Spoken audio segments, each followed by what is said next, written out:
Este podcast é orgulhosamente patrocinado pela Minimal Club. Dá uma sacada aqui, ó. Ela tá aqui, ó, e tá aqui também. Eu sempre faço podcasts com a blusa. E se você quiser saber mais, aqui na descrição tem um link para você comprar com 15% de desconto. Também tá aparecendo o QR Code na tela. Então não dá tempo mole não, já entra no site, reserva a sua, fica de minimal, igual a gente. Eu acho que assim, algumas empresas, né, dessas empresas menores e que estão começando, né, se eu pudesse deixar um aconselhamento aqui, acho que a primeira coisa que você tem que olhar e falar o que eu estou querendo do meu conselho de administração. Acho que tem que ter esse entendimento, né? Eu já tive empresas que me procuraram, familiares, e falaram, porque a gente está fazendo a transição, né, entre, assim, nova geração, e a gente quer conselheiros independentes. Aí eu pergunto, a primeira pergunta que eu faço assim, o que você quer de um conselheiro independente? Qual é o tipo de conselheiro independente que você está buscando? Porque eu acho que existe uma percepção, às vezes um pouco errônea, de que o conselheiro independente ele vai chegar ali com todas as soluções, né? E eu falo para as empresas, principalmente as que estão no começo dessa jornada, as respostas estão com vocês. Os conselheiros estão ali para ajudar você a encontrar essas respostas, né? Eu falei, um conselheiro que falar para você que está chegando aqui, que ele já sabe, que ele conhece, que ele vai resolver seus problemas, já está contratando o conselheiro errado, né? Porque o trabalho do conselheiro é descobrir ou ajudar junto com os gestores, e aí podem ser os fundadores, né, ou os gestores da empresa familiar, aonde estão os pontos fortes, aonde estão os pontos de fraqueza, para aí sim começar a desenhar essa estrutura, né, que você quer. Então, uma empresa estava conversando comigo nessa questão da transição, né? Eu falei, qual é a ajuda que você precisa? Já existe uma definição de como vai ser feita essa transição? Então, já foi escolhido quem substitui o fundador? Né? E você quer uma ajuda no processo de transição? Ou vocês estão abertos a que a gente olhe a família, que a gente olhe quem trabalha na empresa hoje e ajude vocês a desenharem e preparar esse gestor? Então, acho que assim, entender o que a empresa está buscando, né, é fundamental. Então, se você pega um fundador, né, e ele tem muito claramente para onde ele quer direcionar aquela empresa e ele precisa de formas de chegar naquele caminho, ele vai buscar um tipo de conselheiro, né? Talvez com mais experiência naquele mercado, talvez com mais realmente experiência de gestão naquele mercado, provavelmente um ex-executivo, né, que trabalha em mercados ou iguais ao que ele está, ou muito similares. Se ele ainda está num começo de jornada que ainda não consegui desenhar a minha estratégia, o tipo de conselheiro que ele precisa é outro. Então, aí um conselho mais diverso, com pessoas que venham de mercados diferentes, que ajudem ele ou ela a montar essa estratégia, aí já é um outro direcionamento. Então, quando alguém me pergunta, fala, eu queria que você tivesse no meu conselho de administração, eu falo assim, deixa eu entender o que você precisa para eu te dizer se eu sou a melhor conselheira. Né? Quando eu trabalhei para a Brookfield, uma das coisas que a gente discutia muito internamente, né? A empresa comprava, o fundo compra empresas, né? E a primeira coisa que normalmente um fundo faz é compra empresa e troca todo mundo, né? E eu falava muito isso no processo de diligência. Uma das fases mais importantes, existe a diligência financeira, ok, você faz, eu falo, mas fazer um plano financeiro, com todo respeito aos financistas, é relativamente fácil. O Excel aceita qualquer coisa. O PowerPoint também, fica tudo lindo, né? Mas como que eu vou executar isso aqui? Então, no meu processo de diligência, eu falava, bom, você desenhou aqui o que você acha que financeiramente vai fazer sentido para a empresa. Agora vamos olhar na prática. Como que a empresa roda hoje? Quem são as pessoas que estão na empresa? Qual é a estrutura que a empresa tem? Para ver se na prática a gente consegue fazer essa transição e o que a gente precisa para fazer essa transição.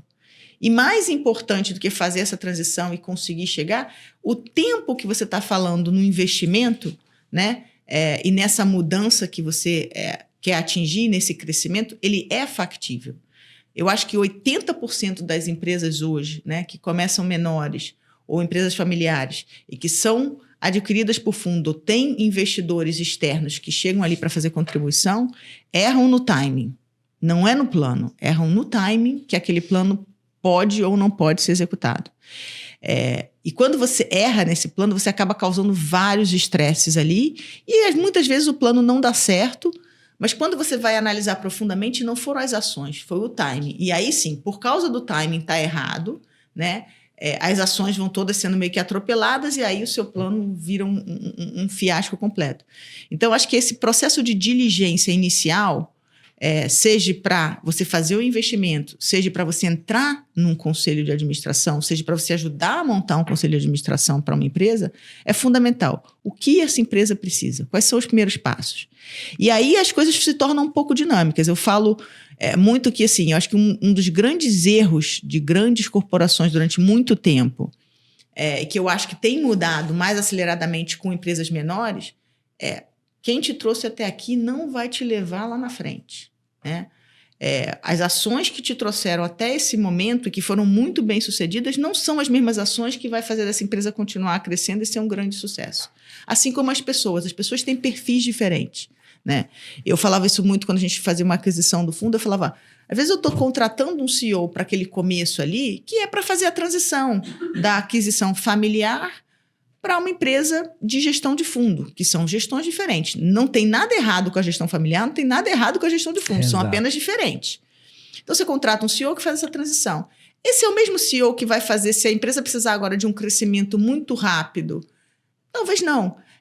Esse é o mesmo CEO, talvez, que se essa empresa for passar por um período muito grande de estagnação de crescimento, e aí é muito mais de equilíbrio da empresa? Não. Então, eu falo, o CEO que faz uma transição, ou que vai levar uma empresa para fazer um IPO, né, e que vai ser muito bem recebido no mercado e que vai conseguir falar com os investidores, não necessariamente é o CEO que fez a empresa crescer, né? Eu falo, quando você tem, por exemplo, uma crise, né, as pessoas têm muito medo de crise. Eu falo, preparar CEOs e gestores para a crise é super importante. Mas muitas vezes, quando você está naquela crise, você tem que saber, e eu acho que essa é uma das grandes funções do Conselho de Administração, reconhecer, esse é o CEO que vai tirar a empresa dessa crise? Ou a gente precisa ser afastado e ser colocado outro. Isso não é uma punição, né? As pessoas são diferentes. Eu me lembro que quando eu trabalhei na Schlumberger, um dos meus primeiros chefes, depois de anos, né, acompanhando a minha carreira e tal, uma vez ele me falou um negócio que eu demorei a entender, né, no começo, assim, eu já tive uns 10 anos trabalhando na Schlumberger e ele foi meu primeiro chefe. E ele falava, mas eu falava assim, mas eu estou um pouco cansada de toda hora essa mudança, né? E ele falava, sabe por que eles te mudam tanto? Porque você reage muito bem à mudança. Você é muito efetiva. Você chega, o barco tá náufrago, ninguém sabe, cada um corre para um lado. Você rapidamente junta os pedaços. Só que quando você coloca tudo no lugar e o negócio está funcionando igual um reloginho, você senta e relaxa. E aí você relaxa demais. E aí você deixa de ser tão boa quanto você é. E eu falava, não, mas ninguém quer viver em crise, né? Eu falava, não quero viver em crise, eu não quero ficar toda hora pegando, né, essas rabudas, né? Que o barco tá afundando, joga ela lá. Mas ele falou, mas você é muito boa nisso. E a gente consegue tirar o seu melhor nesse momento. E, de fato, eu comecei a observar, claro que com a maturidade você vai aprendendo a equilibrar um pouco essas coisas, mas eu, de fato, era muito mais efetiva, muito mais capacitada para pegar gestões difíceis, complicadas, situações que estava quebrado para consertar. E se você me desse uma coisa que estava redondinha, aquilo não trazia de mim o meu melhor, porque não me motivava. Então, as pessoas têm perfis diferentes. E eu acho que uma das grandes importâncias quando você está falando, né, dos advisors que querem ser advisor, entender a empresa que você está tentando ser advisor, que você vai ser conselheiro, que te chamou para participar dessa jornada com eles, o que eles precisam. E é você o perfil que eles precisam. Então, várias vezes... E a gente troca muita figurinha de quem que a gente indica para conselhos, que conselho de administração ainda é uma mistura. Tem tido bastante participação dos headhunters de mercado, que a gente acha muito saudável, porque eu acho que dá a oportunidade de abrir um leque, de trazer pessoas novas que não estavam no radar. Mas ainda tem muita indicação, né? Ou direta para os conselhos, ou até mesmo headhunters buscando outros conselheiros para pegar a indicação de quem seria conselheiros adequados para a empresa XYZ. E várias vezes que vieram conversar comigo para alguma empresa, e que começam a me contar um momento da empresa, o que eles estão vivendo, eu falo, putz, super legal. Mas essa aqui, a melhor conselheira não sou eu. Deixa eu te dar 2 ou 3 nomes de pessoas que eu acho que seriam fantásticas, né? Você comentou da Sandra, a gente foi conselheira junto na VIX Logística. A Sandra é uma pessoa excepcional em governança. Então, muitas empresas que estão precisando de uma estruturação de governança, talvez o perfil dela seja muito adequado. Mas, ao mesmo tempo, né, se você talvez tiver num nível de governança talvez já bem mais sofisticado, esse é o perfil de conselheiro que você quer, né? Então, acho que é um pouco isso. Acho que o trabalho com as empresas menores é muito nesse entendimento, nesse conhecimento, né? Quem é essa empresa, qual é o DNA dessa empresa, qual é a cultura dessa empresa, quais são essas primeiras necessidades. E aí eu acho que tem que vir uma coragem que eu acho que tem que vir dos dois lados, tanto do management team quanto dos conselhos, que é não estagnar, né? Você tem que estar olhando para dentro de um conselho que você esteja todo o tempo perguntando assim, eu sou a conselheira adequada? E por que eu sou adequado para estar aqui? E qual é o momento que está na hora deles fazerem uma transição? As pessoas veem sempre a transição como assim, vai sair do conselho, fizemos uma troca de CEO, como fosse uma coisa absolutamente negativa, vamos demitir o CEO, não, vamos transicionar de um CEO que trouxe a empresa até aqui e fez um trabalho brilhante, e o próximo que vai levar no próximo nível. E eu acho que quando você faz isso de uma forma planejada, organizada, você está sendo fiel e justo com ambos os lados, porque você também dá àquele CEO que está saindo a oportunidade de continuar crescendo na carreira, de continuar fazendo uma carreira fantástica, porque você está dando a ele ou a ela a melhor oportunidade de continuar fazendo um bom trabalho, e não de entrar numa fase que ele ou ela não tem características e que, de fato, os resultados não vão ser bons. E aí, sim, você acaba tendo que fazer demissões mais abruptas porque você falhou na transição. Né? E tem 2 elementos riquíssimos na sua fala, que primeiro, o contexto importa muito.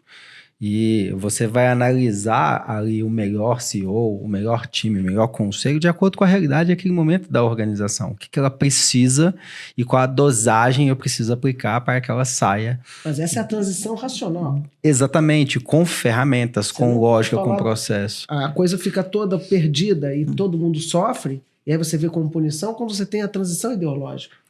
Aí danou-se. Então, assim, se você faz a transição racional, porque ela faz sentido com o planejamento estratégico da empresa, faz sentido naquele momento da empresa, a coisa, não é nem dizer que ela é justa, mas ela é aceita porque faz parte do crescimento, faz parte de uma evolução. Há transições que são na crise, seja uma crise de comportamento do próprio CEO, como foi o caso da BP, da British Petroleum, recentemente, né, que ficou lá meses sem nenhum CEO porque foi uma crise terrível. E há transições que são puramente ideológicas, porque você tem ali uma política, né? Fatores externos que não são fatores externos do negócio, mas fatores externos políticos que fazem com que também você tenha uma crise dentro da empresa, né? Então, é complexo isso. E preparar, né? Você tocou no caso da BP, que ficou meses sem CEO, porque assim, eu sempre falo, primeiro que todo mundo tem que entender que ninguém é insubstituível, né? Se amanhã... eu falo, às vezes as pessoas falam, nossa, Nama, que fala dura. Eu falo, gente, amanhã, né, um caminhão me atropelar, a minha família vai sofrer. As empresas que eu trabalho vão sobreviver, entendeu? Então, assim, a gente não pode misturar essa questão, né? Quem você é como pessoa, você vai ser sempre insubstituível para sua família, para os seus amigos. Num contexto profissional, você sempre pode ser substituído. Agora, essa substituição ela pode ser feita de uma forma mais suave ou mais abrupta. Parte da obrigação do Conselho de Administração, ela nunca pode ser abrupta. Se ela é abrupta e se ficou 6 meses sem ninguém, é falha do Conselho de Administração. Não tinha plano de sucessão. Você não tem um plano de sucessão bem feito, bem estruturado. Muitas vezes, e principalmente quando a empresa é pequena, é difícil você ter um plano que você tira ali de baixo, né? Eu tenho alguém pronto agora, tenho alguém pronto daqui a 3 anos e tenho alguém pronto daqui a 7, 8 anos. Numa empresa pequena você não tem isso, mas você tem que estar muito atento a quem são os talentos da base, né? Aonde você pode fazer o que eu falo, os stretch, né? Aonde que, se alguma coisa mais drástica acontece, né? De você perde abruptamente um executivo, quem é aquele que você pode esticar a corda com uma boa mentoria, com um bom acompanhamento do próprio Conselho de Administração, né? Ou de outros mentores ali na organização que pode substituir, tanto temporariamente quanto definitivamente numa transição. E a outra também você está olhando o mercado. Eu falo, conselheiro que não circula, que não conhece novos talentos, que não está conhecendo gente, não está fazendo um bom trabalho, né? Se amanhã você tem que fazer uma troca abrupta em uma das suas empresas, você tem que ter um leque de opções para pelo menos trazer para a mesa. E se todo mundo consegue trazer para a mesa 4 ou 5 nomes, vai sair um nome dali que vai funcionar, né? E tem sempre também a opção, eu falo, o conselho de administração ele tem que ter uma certa flexibilidade, né? Em alguns casos, algumas empresas, faz muito sentido você ter dentro do conselho de administração possíveis gestores, né? Possíveis substituições que possam ter que acontecer.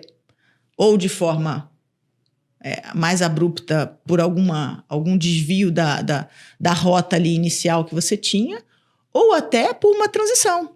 Então, eu já vi conselho de administração onde você traz uma pessoa para ser conselheiro da empresa, para conhecer mais aquele negócio, para se aprofundar, para ser um futuro CEO daquela empresa, para algum CEO que está saindo, às vezes, né, que já está chegando numa idade mais avançada.